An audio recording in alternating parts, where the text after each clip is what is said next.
Hello everyone, welcome back to my channel Karnataka Paramedical Lab. Hope you guys all are doing well.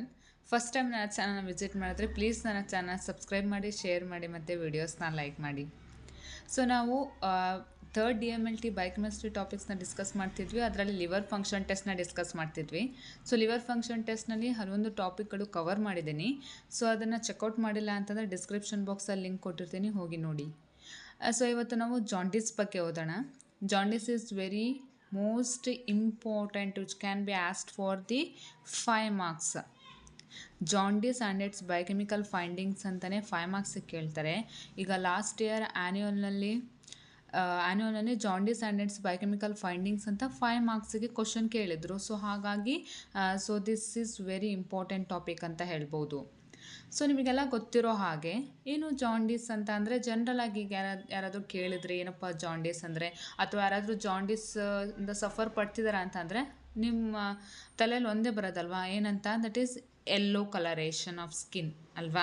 So ನಾವು ಈಗ ನೋಡಿದ ತಕ್ಷಣ ಹೇಳ್ತೀವಲ್ವಾ, so ಏನಾಗಿದೆ, yellow colouration of skin ಆಗಿರ್ಬೋದು, ice ಆಗಿರ್ಬೋದು, nails ಆಗಿರ್ಬೋದು, ಎಲ್ಲ ಯೆಲ್ಲೋ ಕಲರೇಷನ್ ಅಥವಾ ಯೂರಿನ್ ಕಲರೇಷನ್ ಪಾಸ್ ಏನಾದರೂ ಯೆಲ್ಲೋ ಕಲರ್ಡ್ ಆಗ್ತಿದ್ರೆ ಏನಂತ ಹೇಳ್ತಾರೆ, ಸೊ ಜಾಂಡೀಸಸ್ ಸಿಮ್ಟಮ್ಸ್ ಅಲ್ವಾ ಅದೆಲ್ಲ. ಸೊ ಅದನ್ನೆಲ್ಲ ನೋಡಿ ಜಾಂಡೀಸ್ ಅಂತ ಹೇಳಿದ ತಕ್ಷಣ ನೀವೇನು ಮಾಡ್ತೀರಾ, ಸಿಮ್ಟಮ್ಸ್ನ ಹೇಳ್ತೀರಾ. ಸೊ ಇದನ್ನು ಹೇಗೆ ಡಿಫೈನ್ ಮಾಡ್ಬೋದು ಜಾಂಡೀಸ್ನ?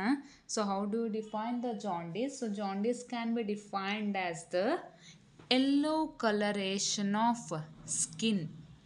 Jaundice can be defined as the yellow coloration of skin, mucous membrane, yellow coloration of skin, mucous membrane, eyes and nails. So jaundice ಅಂತ ಅಂದ್ರೇನು, ಹೇಗೆ ಡಿಫೈನ್ ಮಾಡ್ತಿರೋ ಜಾಂಡೀಸ್ನ? Jaundice can be defined in terms of the yellow colouration of skin, mucous membrane, eyes and nails. ಏನಕ್ಕೆ yellow colouration ಆಗುತ್ತೆ, ಏನಕ್ಕಪ್ಪ ಅಂತಂದರೆ due to the elevation of bilirubin level. Due to the elevation of bilirubin level in ಬ್ಲಡ್ಡಲ್ಲಿ bilirubin level ಜಾಸ್ತಿ ಆದಾಗ ಏನಾಗುತ್ತೆ, skin ಆಗಿರ್ಬೋದು, mucous membrane, eyes ಮತ್ತು ನೇಲ್ಸ್ ಎಲ್ಲ ಏನಾಗುತ್ತೆ, ಯೆಲ್ಲೋ ಕಲರೇಷನ್ಗೆ ಟರ್ನ್ ಆಗುತ್ತೆ. ಸೊ ಈ ರೀತಿ ಆಗುವಂತಹ ಕಂಡೀಷನ್ನ ನಾವೇನಂತ ಕರಿತೀವಿ, that is called as jaundice. ಅದನ್ನು ಜಾಂಡೀಸ್ ಅಂತ ಕರಿತೀವಿ. ಸೊ ಹಾಗಾದರೆ what are the causes of jaundice? ಏನಕ್ಕೋಸ್ಕರ ಈ ಜಾಂಡೀಸ್ ಆಗುತ್ತಪ್ಪ ಅಂತಂದರೆ, so the first main reason is rapid growth in the process of RBC breakdown. RBC him metabolism ಅಲ್ಲಿ ಅಥವಾ ಬಿಲಿರುಬಿನ್ metabolism ಅಲ್ಲಿ ನಾನು ನಿಮಗೆ ಹೇಳ್ಕೊಟ್ಟಿದ್ದೀನಿ. ಬಿಲಿರುಬಿನ್ ಫಾರ್ಮೇಷನಲ್ಲಿ ಹೇಳ್ಕೊಟ್ಟಿದ್ದೀನಿ ಏನಂತ. ಸೊ ಹೇಗೆ ಬಿಲಿರುಬಿನ್ ಫಾರ್ಮೇಷನ್ ಆಗುತ್ತೆ, ಫಸ್ಟ್ RBCs ಅಲ್ವಾ. ಸೊ ಆಫ್ಟರ್ 120 days ಏನಾಗುತ್ತೆ, ಈ RBCs ಎಲ್ಲ ಏನಾಗುತ್ತೆ, ಡೆತ್ ಆಗಬೇಕು ತಾನೆ. ಅವಾಗ ಏನಾಗುತ್ತೆ, ಹಿಮೋಗ್ಲೋಬಿನ್ನ ರಿಲೀಸ್ ಮಾಡುತ್ತೆ. ಸೊ ಹಿಮೋಗ್ಲೋಬಿನಲ್ಲಿ ಏನಾಗುತ್ತೆ, ಹಿಮ್ ಮತ್ತು ಗ್ಲೋಬಿನ್ ಪಾರ್ಟ್ ಇದೆ. ಇದರಲ್ಲಿ ಗ್ಲೋಬಿನ್ ಪಾರ್ಟ್ ಏನಾಗುತ್ತೆ, ಅಗೇನ್ ಅಮೈನೋ ಆಸಿಡ್ ಸಿಂಥಸಿಸ್ಗೆ ಹೋಗುತ್ತೆ. ಸೊ ನೆಕ್ಸ್ಟ್ ಉಳಿದಿರೋದು ಯಾವುದು, ದಟ್ ಈಸ್ ಹೀಮ್. ಈ ಹೀಮ್ ಏನು ಮಾಡುತ್ತೆ, get converted into the bilirubin ಅಲ್ವಾ. ಸೊ ಫಾರ್ಮೇಷನ್ ಆಫ್ ಬಿಲಿರುಬಿನ್ನ ಕೂಡ ಡೀಟೇಲ್ ಎಕ್ಸ್ಪ್ಲನೇಷನ್ ಮಾಡ್ತೀನಿ, ಲಿಂಕ್ ಕೊಟ್ಟಿರ್ತೀನಿ ಡಿಸ್ಕ್ರಿಪ್ಷನ್ ಬಾಕ್ಸಲ್ಲಿ, ಹೋಗಿ ಚೆಕ್ಔಟ್ ಮಾಡಿ. ಸೊ ಈ ಬಿಲಿರುಬಿನ್ ಯಾವಾಗ ಜಾಸ್ತಿ ಆಗುತ್ತೆ, ಈಗ RBC ಬ್ರೇಕ್ ಡೌನ್ ಜಾಸ್ತಿ ಆದಾಗ ಏನಾಗುತ್ತೆ, ಆಬ್ವಿಯಸ್ಲಿ ಏನಾಗುತ್ತೆ, ಬಿಲಿರುಬಿನ್ ಕೂಡ ಏನಾಗುತ್ತೆ, ಬ್ಲಡ್ಡಲ್ಲಿ ಜಾಸ್ತಿ ಆಗುತ್ತೆ. ಸೊ ಮತ್ತು what are other condition, sickle cell anaemia, the crisis, sickle cell crisis, malaria, auto immune disorders.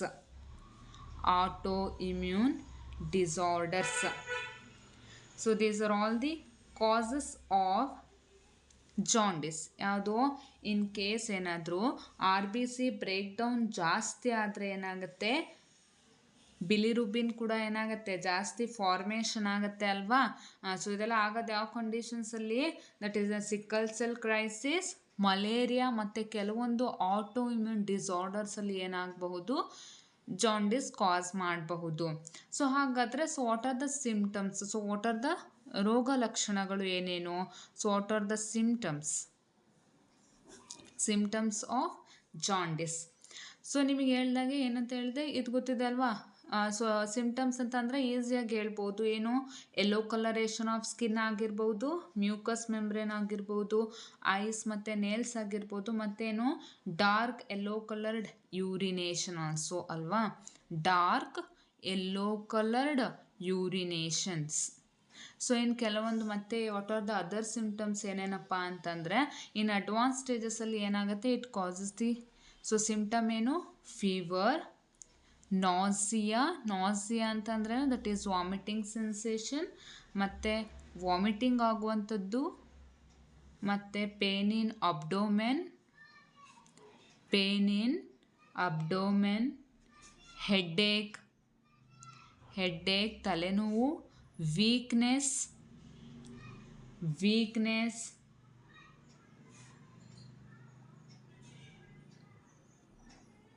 and swelling of legs. So these are all the symptoms of jaundice.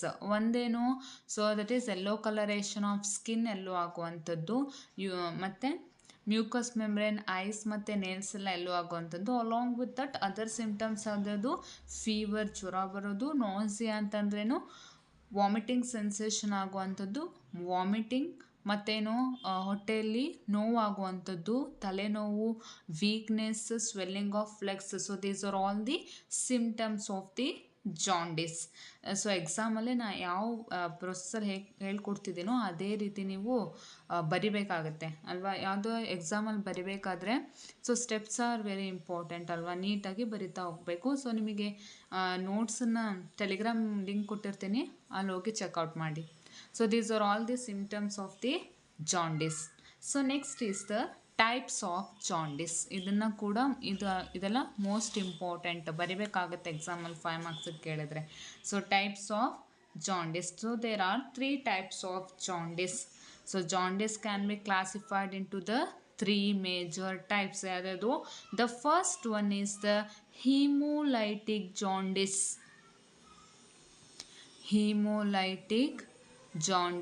So this hemolytic jaundice can also be called as prehepatic jaundice. So next, second one is hepatic jaundice. ಈ hepatic ಜಾಂಡಿಸ್ನ ಮತ್ತೇನಂತ ಕರಿತೀವಿ, hepatocellular jaundice. So next third one, obstructive jaundice.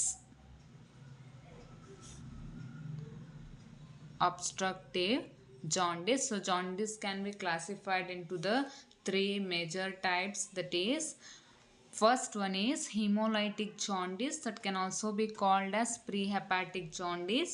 Second one is the hepatic jaundice.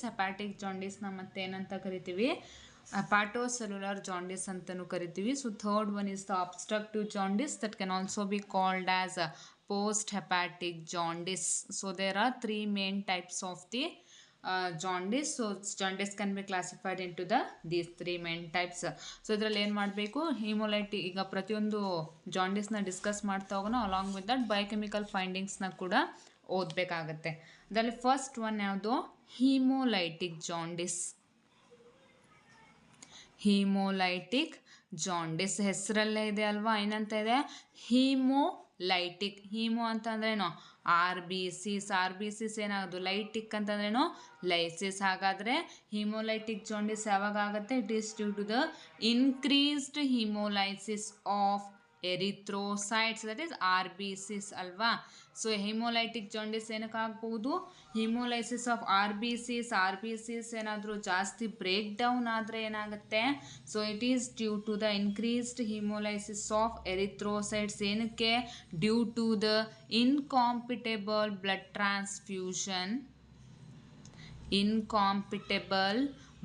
Transfusion ಮಾಡಬೇಕಾದರೆ ಯಾವುದಾದ್ರೂ ಬೇರೆ blood ಗ್ರೂಪನ್ನು transfuse ಮಾಡಿದಾಗ ಅಥವಾ ಕಾಂಪಿಟೇಬಿಲಿಟಿ ಇಲ್ಲದೆ ಇದ್ದಾಗ ಏನಾಗುತ್ತೆ, ಕ್ರಾಸ್ ಮ್ಯಾಚಿಂಗ್ನ ಎಲ್ಲ ಮಾಡ್ತೀವಿ, ಗೊತ್ತಿದೆ ಅನ್ಕೋತೀನಿ.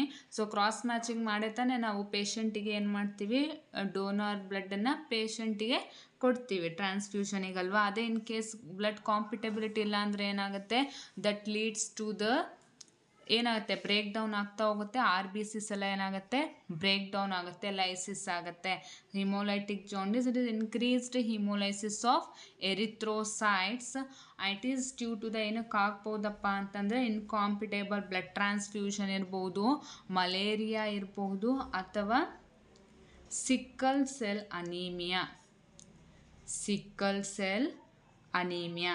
ಸೊ ಈ ಕಂಡೀಷನ್ಸಲ್ಲಿ ಏನಾಗುತ್ತೆ, ಸೊ ಈಗ ಎರಿಥ್ರೋಸೈಟ್ಸ್ ಅಥವಾ RBCs ಏನಾಗುತ್ತೆ ಜಾಸ್ತಿ ಬ್ರೇಕ್ ಡೌನ್ ಆಗ್ತಿದೆ ಅಂತಂದರೆ ಏನಾಗುತ್ತೆ, ಅಗೇನ್ ಅದೇ ಹಿಮೋಗ್ಲೋಬಿನ್ ರಿಲೀಸ್ ಆಗುತ್ತೆ. ಹಿಮೋಗ್ಲೋಬಿನಿಂದ ಏನಾಗುತ್ತೆ, ಬಿಲಿರುಬಿನ್ ಫಾರ್ಮೇಷನ್ ಕೂಡ ಜಾಸ್ತಿ ಆಗ್ತಾ ಹೋಗುತ್ತೆ.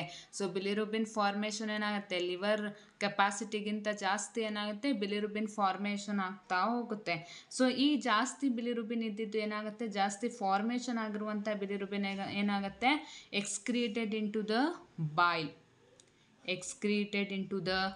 bile. ಸೊ ಈಗ ಬಿಲಿರುಬಿನ್ ಕಂಟೆಂಟ್ ಜಾಸ್ತಿ ಆಗ್ತಾ ಇದೆ ಅಂತಂದರೆ ಏನರ್ಥ, there is also the increased formation of urobilinogen and stercobilinogen. And stercobilinogen. ಈ ಸ್ಟರ್ಕೋಬಿಲಿನೋಜನ್ ಬಗ್ಗೆ ಗೊತ್ತಾಗಬೇಕು ಅಂತಂದರೆ ಹಾಗೆ ನೀವು ಫಾರ್ಮೇಷನ್ ಆಫ್ ಬಿಲಿರುಬಿನ್ ಹೋಗಿ ಚೆಕ್ಔಟ್ ಮಾಡಿ, ಅಲ್ಲಿ ನಿಮಗೆ ಗೊತ್ತಾಗುತ್ತೆ ಯೂರೋಬಿಲಿನೋಜನ್ ಸ್ಟರ್ಕೋಬಿಲಿನೋಜನ್ ಹೇಗೆ ಫಾರ್ಮೇಷನ್ ಆಗುತ್ತೆ ಅಂತ.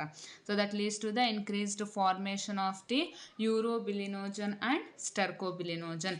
ಹಿಮೋಲೈಟಿಕ್ ಜಾಂಡೀಸ್ ಹೆಸರಲ್ಲೇ ಇದೆ, ಹೀಮೋ ಅಂದರೆ RBCs, ಲೈಟಿಕ್ ಅಂದರೆ ಲೈಸಿಸ್ ಆಗುವಂಥದ್ದು. ಸೊ ಏನಾಗುತ್ತೆ, ಎರಿಥ್ರೋಸೈಟ್ಸ್ ಅಥವಾ RBCs ಏನಾಗುತ್ತೆ, ಇನ್ಕ್ರೀಸ್ಡ್ ಲೈಸಿಸ್ ಆಗುತ್ತೆ. ಏನಕ್ಕೆ, ಯಾವ ಕಂಡೀಷನ್ಸಲ್ಲಿ, due to the incompatible blood ಟ್ರಾನ್ಸ್ಫ್ಯೂಷನ್ನ ಮಾಡಿದಾಗ, ಮಲೇರಿಯಾ ಮಾಡಿದಾಗ, ಅಥವಾ ಸಿಕ್ಕಲ್ ಸೆಲ್ ಅನೀಮಿಯಾ ಕಂಡೀಷನ್ಸಲ್ಲಿ ಏನಾಗುತ್ತೆ, ಎರಿಥ್ರೋಸೈಟ್ಸ್ ಜಾಸ್ತಿ ಬ್ರೇಕ್ ಡೌನ್ ಆಗುತ್ತೆ. ಎರಿಥ್ರೋಸೈಟ್ ಜಾಸ್ತಿ ಬ್ರೇಕ್ ಡೌನ್ ಆದರೆ ಏನಾಗುತ್ತೆ, ಫಾರ್ಮೇಷನ್ ಆಫ್ ಬಿಲಿರುಬಿನ್ ಕೂಡ ಜಾಸ್ತಿ ಆಗುತ್ತೆ. ಜಾಸ್ತಿ ಬಿಲಿರುಬಿನ್ ಎಲ್ಲ ಏನಾಗುತ್ತೆ, excreted into the bile. And ಈ ಕಂಡೀಷನ್ಸಲ್ಲಿ ಏನಾಗುತ್ತೆ, ಯೂರೋಬಿಲಿನೋಜನ್ ಮತ್ತು ಸ್ಟರ್ಕೋಬಿಲಿನೋಜನ್ ಕೂಡ ಏನಾಗುತ್ತೆ, ಜಾಸ್ತಿ ಆಗುತ್ತೆ. There is increased formation of the urobilinogen and stercobilinogen. ಹಾಗಾದರೆ so what are the biochemical findings in case ನಾವೇನಾದರೂ, ನಮಗೆ ಹೇಗೆ ಗೊತ್ತಾಗಬೇಕು ಬ್ಲಡ್ ಟೆಸ್ಟ್ ಮಾಡಿದಾಗ, so the particular patient suffering from hemolytic jaundice ಅಂತಂದರೆ, so what are the characteristics of hemolytic jaundice ಅಂತ ನೋಡೋಣ. So the first characteristic of hemolytic jaundice is elevation of serum unconjugated bilirubin. So hemolytic jaundice ಕಂಡೀಷನ್ಸಲ್ಲಿ ಏನಾಗುತ್ತೆ, unconjugated bilirubin ಜಾಸ್ತಿ ಆಗುತ್ತೆ. And ಮತ್ತು second characteristics ಏನು, increased excretion of urobilinogen in ಯೂರಿನಲ್ಲಿ ಏನಾಗುತ್ತೆ, ಯೂರೋಬಿಲಿನೋಜನ್ ಜಾಸ್ತಿ ಅಮೌಂಟಲ್ಲಿ ಎಕ್ಸ್ಕ್ರೀಟ್ ಆಗ್ತಾ ಹೋಗುತ್ತೆ. And next third one, dark brown coloured faeces. Dark brown colour ಸ್ಟೂಲನ್ನು ಪಾಸ್ ಮಾಡಿದಾಗ ಸ್ಟೂಲ್ ಯಾವ ಕಲರಲ್ಲಿರುತ್ತೆ, ದಟ್ ಈಸ್ ಡಾರ್ಕ್ ಬ್ರೌನ್ ಕಲರಲ್ಲಿರುತ್ತೆ. ಏನಕ್ಕೆ, due to the high content of stercobilinogen.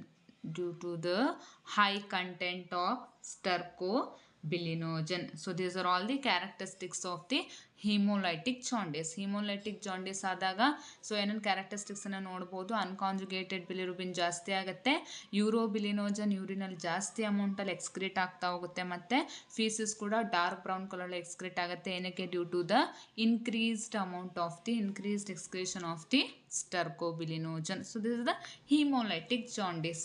So next one is the hepatic jaundice. So next one ಯಾವುದು, that is hepatic jaundice.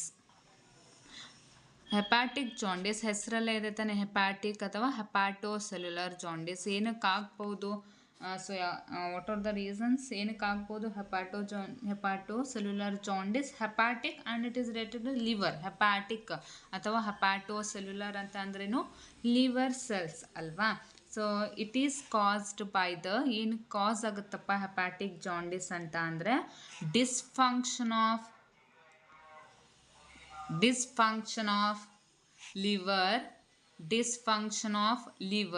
Liver proper ಆಗಿ work ಮಾಡಿಲ್ಲ ಅಂತಂದ್ರೆ ಏನಾಗುತ್ತೆ, ಹೆಪಾಟಿಕ್ ಜಾಂಡಿಸ್ ಆಗೋ ಚಾನ್ಸಸ್ ಇರುತ್ತೆ. It is caused by the dysfunction of liver. ಏನಕ್ಕೆ liver dysfunction ಆಗುತ್ತೆ, ಏನಕ್ಕೆ ಪ್ರಾಪರಾಗಿ ಲಿವರ್ ವರ್ಕ್ ಮಾಡೋದಿಲ್ಲ? Due to the damage to the parenchymal cells, due to the damage to the parenchymal cells. So hepatic jaundice ಏನಕ್ಕೆ cause ಆಗುತ್ತೆ? Hepatic jaundice ಅಥವಾ hepatocellular jaundice ಏನಾಗ್ಬೋದು? It is caused by the dysfunction of the liver. ಏನಕ್ಕೆ? Due to the damage to the parenchymal cells. So ಏನಕ್ಕೆ ಈ ರೀತಿ liver damage ಆಗ್ಬೋದು ಅಥವಾ ಲಿವರ್ ಡಿಸ್ಫಂಕ್ಷನ್ ಆಗ್ಬೋದಪ್ಪ ಅಂತ ಅಂದರೆ due to the viral infections. Viral infection ಅಥವಾ ಸಿರೋಸಿಸ್ ಆಫ್ ಲಿವರ್. ಏನಕ್ಕೆ ಲಿವರ್ ಪ್ರಾಪರಾಗಿ ವರ್ಕ್ ಮಾಡೋದಿಲ್ಲ, ಪ್ರಾಪರಾಗಿ ಫಂಕ್ಷನ್ಸ್ನ ಪರ್ಫಾರ್ಮ್ ಮಾಡೋದಿಲ್ಲ ಅಂತಂದರೆ due to the viral infection. So that is also called as viral hepatitis ಅಥವಾ cirrhosis of liver. Hepatic jaundice ಇದನ್ನು ಏನಂತ ಕರಿತೀವಿ? ಹೆಪಾಟೋಸೆಲ್ಯುಲರ್ ಜಾಂಡಿಸ್ ಅಂತ ಕರಿತೀವಿ. ಸೊ ಇದೇನಕ್ಕೆ ಕಾಸ್ ಆಗುತ್ತೆ? It is caused by the dysfunction of liver. ಏನಕ್ಕೆ? Due to the damage to the parenchymal cells and its may also cause due to the viral infections ಅಥವಾ cirrhosis of liver. So ಹಾಗಾದರೆ what are the characteristics? So hepatic jaundice is characterized by the ಇದರಲ್ಲಿ ಏನಾಗುತ್ತೆ both conjugated bilirubin and unconjugated bilirubin ಎರಡೂ ಕೂಡ ಏನಾಗುತ್ತೆ ಜಾಸ್ತಿ ಆಗುತ್ತೆ. that is increased levels of conjugated and unconjugated bilirubin in the serum. Both conjugated and unconjugated bilirubin elevation in the serum. So next, increased activity of the liver enzymes that are SGPT and SGOT. So there is an increased activity of the SGPT and SGOT. Next one, third one, absence of stercobilinogen. Absence of stercobilinogen. ಹಾಗಾದರೆ clay coloured faeces pass ಆಗುತ್ತೆ stercobilinogen absent ಆದರೆ. Absence of the stercobilinogen, this stercobilinogen give the yellow colouration of the skin. ಅದೇ ಕಡಿಮೆ ಆದರೆ ಏನಾಗುತ್ತೆ clay ಕಲರ್ಡಲ್ಲಿ pass ಆಗುತ್ತೆ. ಅದೇ ಜಾಸ್ತಿ ಅಮೌಂಟಲ್ಲಿ ಸ್ಟರ್ಕೋಬಿಲಿನೋಜನ್ ಇದ್ದರೆ dark brown coloured faeces pass ಆಗುತ್ತೆ. Absence of stercobilinogen. Next fourth one is nausea, that is vomiting sensation, and loss of appetite. Loss of appetite ಅಂತ ಅಂದ್ರೇನು? ದಟ್ ಹೊಟ್ಟೆ ಹಸ್ವಾಗದೇ ಇರುವಂಥದ್ದು ಅಲ್ವಾ. Loss of appetite is common. So these are all the characteristics of the hepatic jaundice ಅಥವಾ hepatocellular jaundice. So next one, third one, obstructive jaundice. So next one is obstructive jaundice. So ಇದನ್ನು ಏನಂತ ಕರಿತೀವಿ? It is also called as post hepatic jaundice ಅಲ್ವಾ. Obstructive jaundice ಅಥವಾ post hepatic jaundice. Obstructive ಅಂತಂದ್ರೆ ಹೆಸರಲ್ಲೇ ಇದೆ. ಏನರ್ಥ ಅಬ್ಸ್ಟ್ರಕ್ಟಿವ್ ಅಂತಂದ್ರೆ ಅಬ್ಸ್ಟ್ರಕ್ಷನ್ ತಡೆಗಟ್ಟೋದು. ಈಗ ಏನಾಗುತ್ತೆ, ಬೈಲ್ ಡಕ್ಟಲ್ಲಿ ಏನಾದರೂ ಅಬ್ಸ್ಟ್ರಕ್ಷನ್ ಆಗಿದ್ರೆ ಏನಾಗುತ್ತೆ, ಆ ಬೈಲನ್ನು ಏನು ಮಾಡುತ್ತೆ, ಪಾಸ್ ಆಗೋದನ್ನು ಪ್ರಿವೆಂಟ್ ಮಾಡುತ್ತೆ into the intestine alva. So it is due to the obstructive jaundice is due to the obstruction in bile duct. It is due to the obstruction in bile duct. Bile duct obstruction andre enagutte, that prevents the ಏನನ್ನ prevent ಮಾಡುತ್ತೆ, passage of bile into the intestine. That prevents the passage of bile into the intestine. ಏನಕ್ಕೆ ಈ ರೀತಿ obstruction ಆಗಬಹುದಪ್ಪ ಅಂತ ಅಂದರೆ it is caused by the gallstones or tumours. ಯಾವುದೇ ಗಡ್ಡೆ ಆಗಿರುತ್ತೆ ಅಥವಾ ಗಾಲ್ ಸ್ಟೋನ್ಸ್ ಆಗಿದ್ರೆ ಏನಾಗುತ್ತೆ, ಈ ರೀತಿ ಅಬ್ಸ್ಟ್ರಕ್ಷನ್ ಆಗುತ್ತೆ. ಬೈಲ್ ಏನಾಗುತ್ತೆ ಇಂಟೆಸ್ಟೈನಿಗೆ ಪಾಸ್ ಆಗೋದಿಲ್ಲ.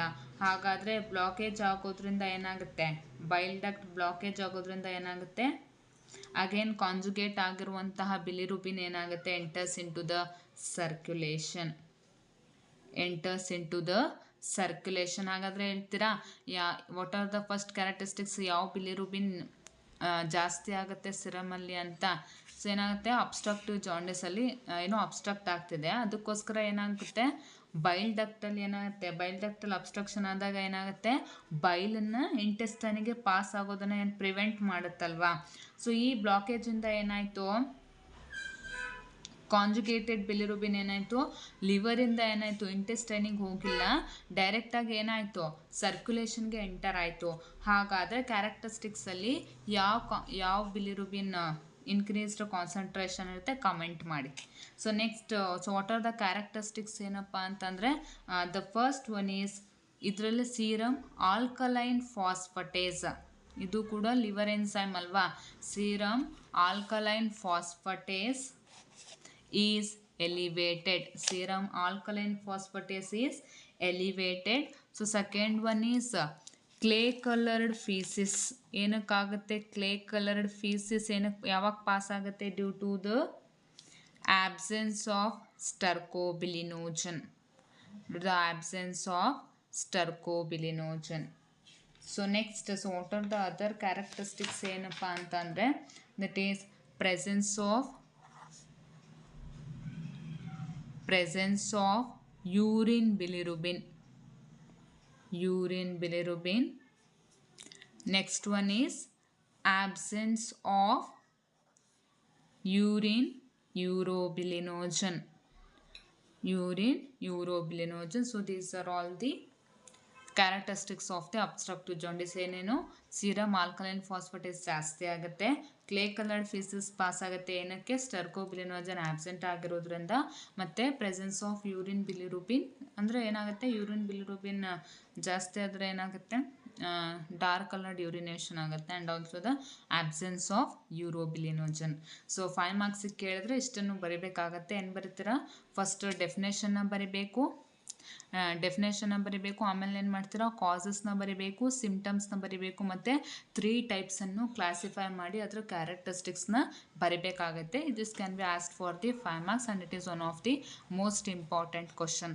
ಸೊ ನಿಮಗೆ ವಿಡಿಯೋ ಇಷ್ಟ ಆಗಿದ್ರೆ ಪ್ಲೀಸ್ ವಿಡಿಯೋನ ಲೈಕ್ ಮಾಡಿ, ಶೇರ್ ಮಾಡಿ, ಮತ್ತು ಸಬ್ಸ್ಕ್ರೈಬ್ ಮಾಡಿ. Thank you.